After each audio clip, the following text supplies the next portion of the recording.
Okay, this time it's a 2-minute warning. 2 minutes.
Am I jumping right in?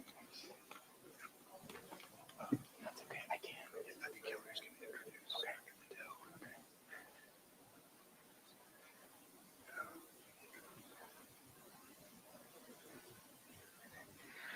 Hi, everybody. Thank you for being here today. My name is Hillary Kellner. I am the Communications Director for the Utah Department of Public Safety. This evening, we have FBI Director Patel, FBI Deputy Director Dan Bongino, Special Agent in Charge Robert Bowles, Governor Spencer Cox, Lieutenant Governor Deidre Henderson, and Commissioner Anderson, as well as Commissioner Bo Mason, as well as some local partners here present with us today. Governor will kick it off. Thank you. Ladies and gentlemen, thank you for joining us here tonight. We appreciate the media and the partnership we have with you in helping us to get information out to the public so that we can catch this assassin and hold him accountable. We are going to share a portion of a video and that we have of the suspect, as well as some new stills. Those have already been released, but we want to make sure that they get as much attention as possible so that we can get help from the public in tracking down this evil human being. So we're going to cue up the video right now. Show that. I've asked Commissioner Bo Mason if he would narrate to you what is happening in this video. Thank you, Governor. Bo Mason, Commissioner for the Utah Department of Public Safety. If you look up to the top left, you'll see the building where the shooter was proned out in the top left corner. We'll go ahead and play that video and I'll narrate as we walk through that. So here you see the suspect ran behind that upper building. He's going to come out on the right, moves to this far right corner. As he does, he's going to climb off the edge and then drop down to the ground. As he did that, he left some palm impressions. There's some smudges, some places we're looking to collect DNA. There's a shoe imprint where we believe the suspect is clearly identified as wearing Converse tennis shoes. Again, we'll replay that again so you can get another view of that. It's important to note his black t-shirt, his black pants, and there appears to be some white on the soles of those Converse tennis shoes. Those are all identifiable items that we're looking for. In the stills that are going to follow this, you're going to see a very distinctive t-shirt with an American flag and appears to have an eagle on it. There's also a baseball cap with a triangle on it and a pair of sunglasses. All distinctive, all things that we would ask the public to look for and try to identify if they know someone who has those items, who has been seen wearing those items. We're looking for all that information. Here you see the suspect after dropping off the building. He moved around across this grassy area, around the parking lot. We're going to pan to the right.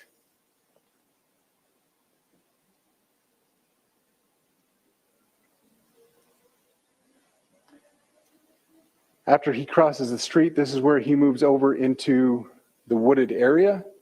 This is the video evidence that we utilize to track his movements and to locate that firearm in that wooded area following the discovery of this evidence. Good. You want to go to the stills? So here's the still photographs I mentioned. These have been enhanced.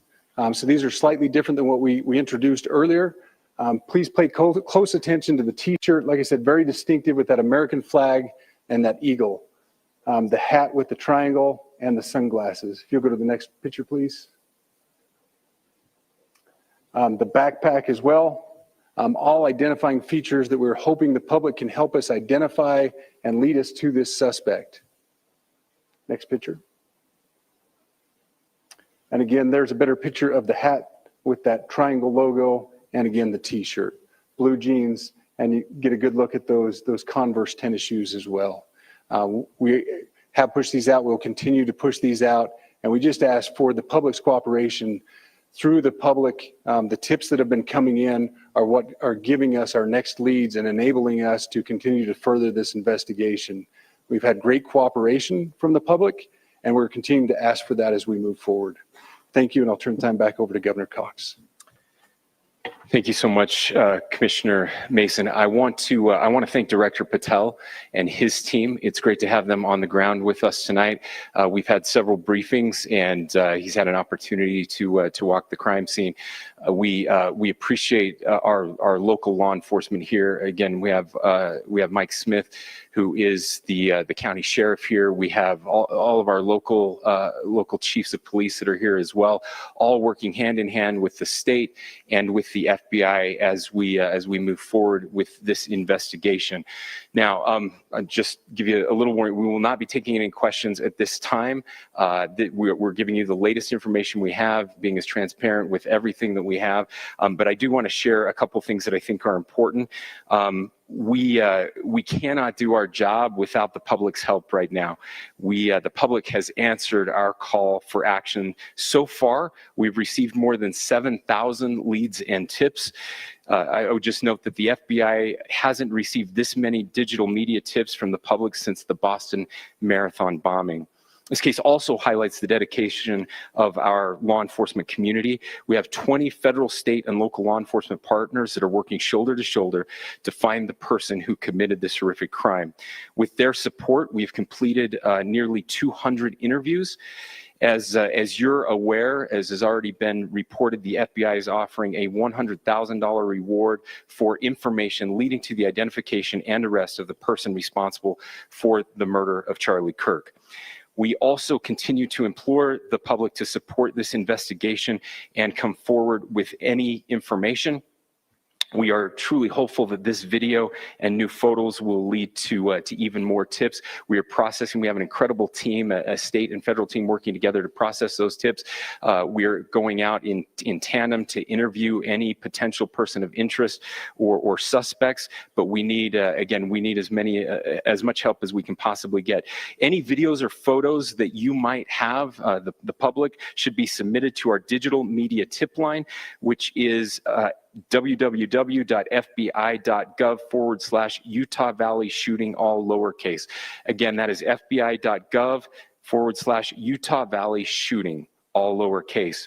You can also provide general tips about the shooting by calling 1-800-CALL-FBI. That's 1-800-CALL-FBI, or at tips.fbi.gov. This is, I would just say, this is not just a local matter here in Utah. We have people all over the country that are helping to bring this perpetrator to justice for Charlie Kirk and his family. I will just add as well that, as was mentioned, there is a lot of forensic evidence that is being processed right now at both the state lab and the federal labs, federal lab on the East Coast. So we are working in tandem together. I would also just add a word of note for those people who are spending so much time on social media. I think Charlie said it best, that when things get bad, we should put our phones down and spend a little time with our families. There is a tremendous amount of disinformation We are tracking our team, the state team, and I'm sure the federal team as well. What we're seeing is our adversaries want violence. China, we have bots from Russia, China, all over the world that are trying to instill disinformation and encourage violence. I would encourage you to ignore those, to turn off those streams, and to spend a little more time with our families. We desperately need some healing. We'll have more to say about that in the days and weeks to come. More than anything, we are going to catch this person. Last thing I will just say is we've been working with our attorneys, getting everything that we need, affidavits ready, so that we can pursue the death penalty in this case, and that will happen here in the state of Utah. Again, to the public, to those who are grieving, thank you for your prayers. I know we are feeling those prayers. I know the Kirk family is feeling those prayers as well. We pray that God will bless our nation at this very dark time. We can start healing by finding this perpetrator and holding him accountable, and we need your help to do that. Thank you.